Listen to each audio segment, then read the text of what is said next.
राजा विक्रमादित्य ने एक बार वेताल को अपने कंधे पर उठाया।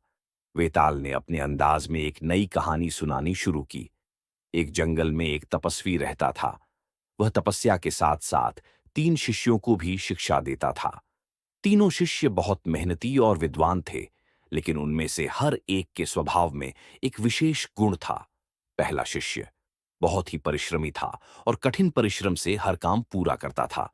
दूसरा शिष्य बुद्धिमान था और समस्याओं को अपनी चतुराई से हल कर देता था।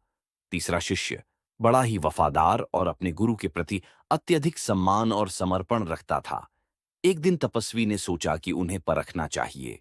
उन्होंने तीनों से कहा, यहाँ पास के गांव में मेरी एक मूल्यवान मूर्ति है। तुम में से जो सबसे पहले उसे लेकर आएगा, उसे मेरा उत्तराधिकारी घोषित कर दूंगा। तीनों शिष्य मूर्ति लाने के लिए अलग-अलग रास्तों से निकल पड़े। पहला शिष्य बहुत मेहनत से दुर्गम रास्तों को पार कर गांव तक पहुंचा, लेकिन मूर्ति का पता नहीं लगा पाया।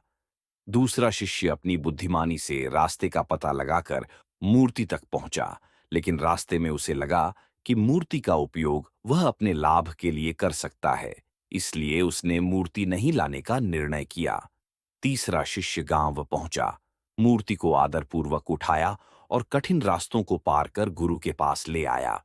तपस्वी ने देखा कि तीसरा शिष्य न केवल मूर्ति लेकर आया, बल्कि वह सबसे अधिक समर्पण और निष्ठा भी दिखा रहा था। तपस्वी ने उसे अपना उत्तराधिकारी घोषित कर दिया। वेताल का प्रश्न, राजा विक्रम, तीनों में से कौन सबसे योग्य था और क्यों? विक्रम का उत्तर, राजा विक्रमादित्य ने उत्तर दिया, तीसरा शिष्य सबसे योग्य था, क्योंकि केवल ज्ञान या परिश्रम से ही कोई महान नहीं बनता। सच्ची महानता में समर्पण, निष्ठा और कार्य को पूरा करने की जिम्मेदारी सबसे अहम होती है।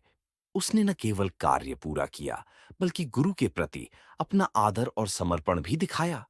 वेताल ने कहा, तुमने सही उत्तर दिया, लेकिन मेरी पकड़ से बच नहीं सकते, और फिर से पेड़ पर लौट गया।